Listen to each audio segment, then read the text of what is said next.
Further debate? Further debate? I recognize the member for Toronto Danforth. Thank you, Speaker. I appreciate the opportunity to address this time allocation motion. As my colleague from London West did so ably a few minutes ago, this debate concerns Bill 229, a bill with substantial consequences for this province. And my colleague addressed pretty heavily Schedule 6, the Conservation Authorities Act.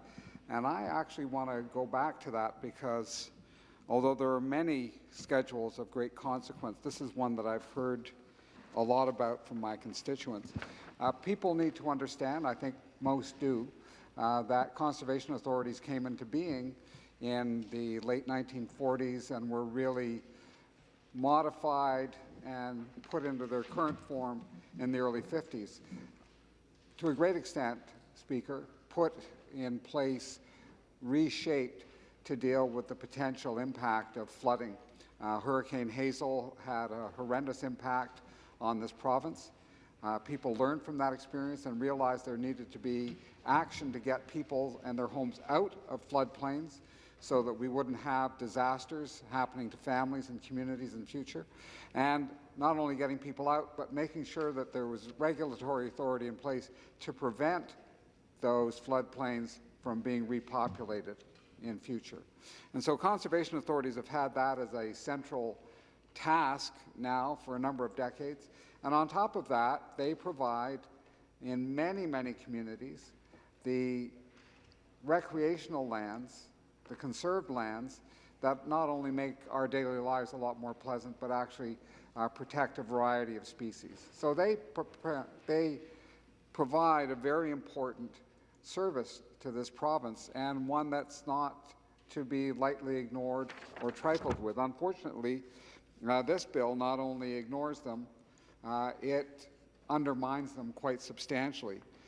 The reality is that with the passage of this budget bill, as currently written, more people, more families will find themselves in homes built on floodplains where a disastrous hurricane will put their lives and their futures at risk. This bill, if passed as written, will disrupt the flow of water in a variety of areas, causing flooding in places that may previously have been protected because wetlands were preserved. And you, Speaker, and others are well aware of the initiative on the part of this government to put forward a ministerial zoning order for the lower Duffins Creek wetlands, and the huge concern in Ajax, not just amongst politicians, but amongst the people who live in the area, knowing not only that we will be losing an area that needs to be conserved, but we also are going to be in a position where we will see more flooding. So this change around flooding alone should be enough for people to say this section, this schedule should be scrubbed from the Act. But I also want to note that this bill narrows conservation authorities' objects and programs, and it reduces the powers of the conservation authorities to investigate illegal activities, so that we are not only changing their mandate, but their ability to actually perform the work that we see as socially valuable.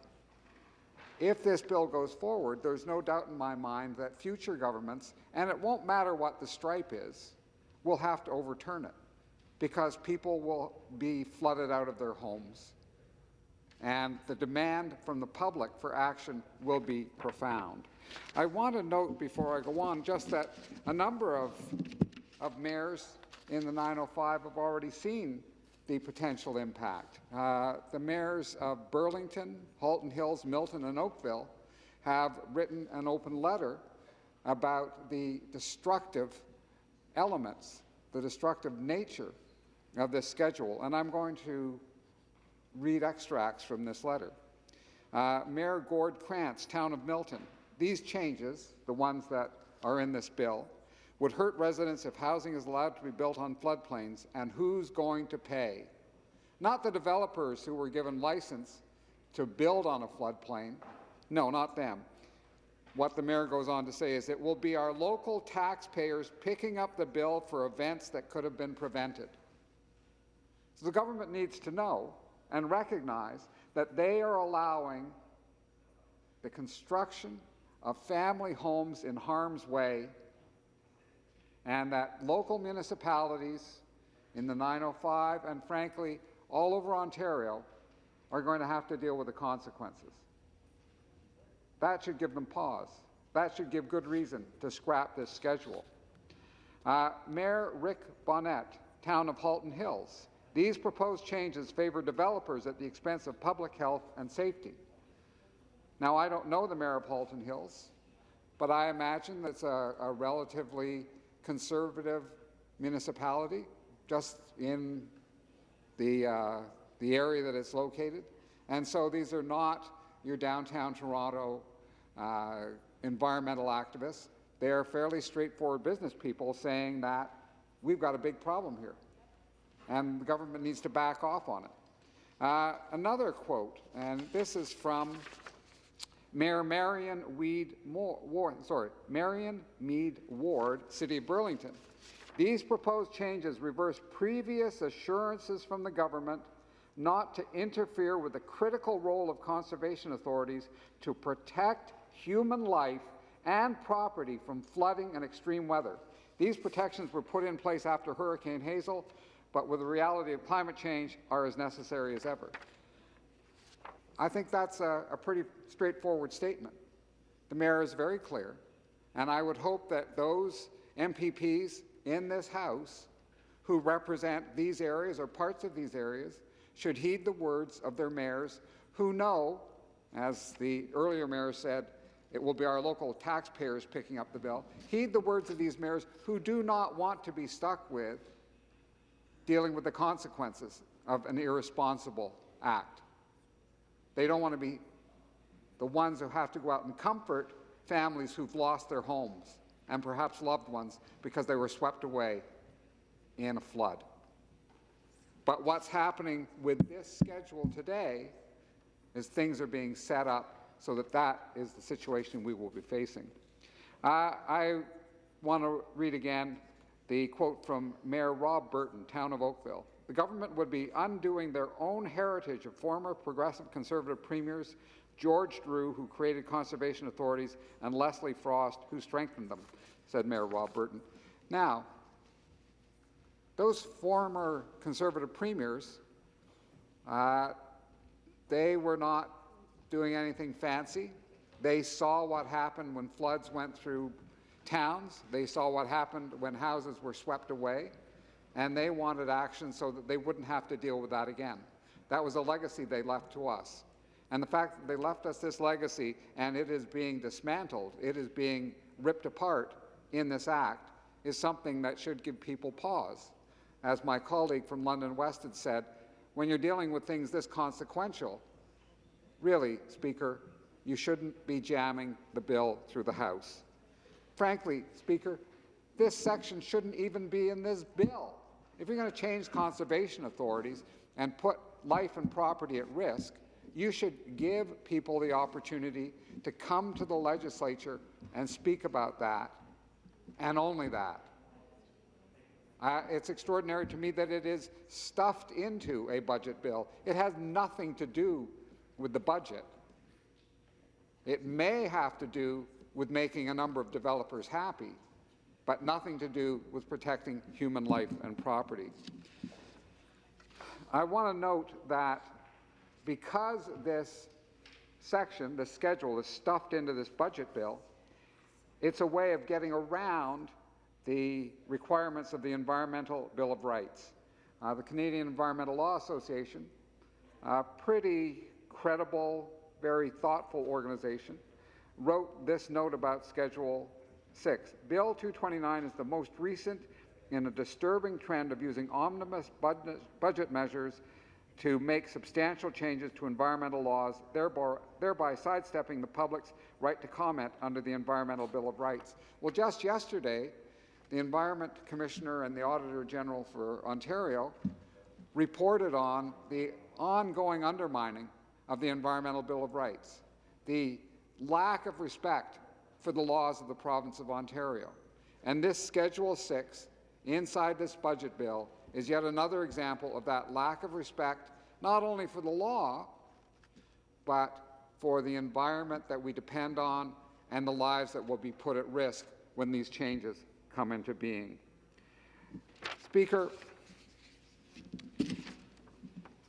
this schedule is something that has alarmed many. Conservation Ontario, which represents Ontario's 36 conservation authorities, says the changes trigger quote-unquote red flags. The General Manager of Conservation Ontario says, quote, there are a number of changes that could actually create more red tape and delay permit application approvals, and I'm not sure that's what the province intended to do. One of our main goals throughout this review has been to maintain the Conservation Authority's watershed-based approach to protecting people from natural hazards and ensuring the conservation of Ontario's natural resources. Some of the changes will impact Conservation Authority's ability to do so. Speaker, what's happening here is not only are we undermining public protection and putting human life at risk, but contrary to the ethos of this government, we're creating more bureaucracy and more red tape, making it more difficult for the enforcement of the law, making it less easy for public servants to do the job that they're supposed to do. Speaker, if this schedule was the only problem in this bill, and my colleague from London West cited many others, that alone would give reason to say, no, we shouldn't be time allocating this. This bill needs further debate. But that is obviously not where the government wants to go on this. Obviously not where it wants to go at all.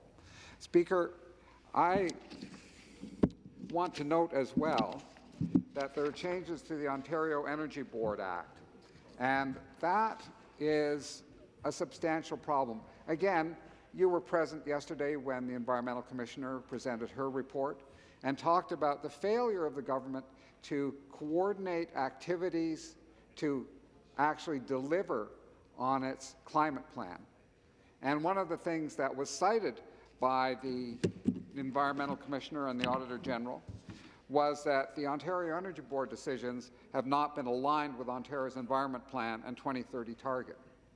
And in fact, in this bill, Schedule 34, the Ontario Energy Board sections are being changed so that the idea of promoting renewable energy is being taken out.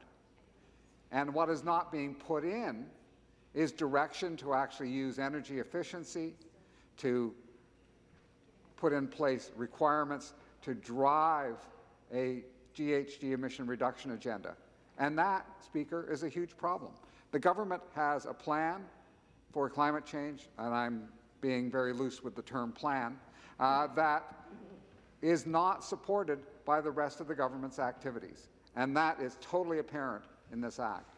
Speaker, I would urge the government to think again, withdraw this time allocation motion, allow full debate, and frankly, amend the bill so that these elements, and there are others that are of concern that my colleagues have touched on, amend the bill so that these environmentally damaging elements are taken out of it. Thank you so much, Speaker.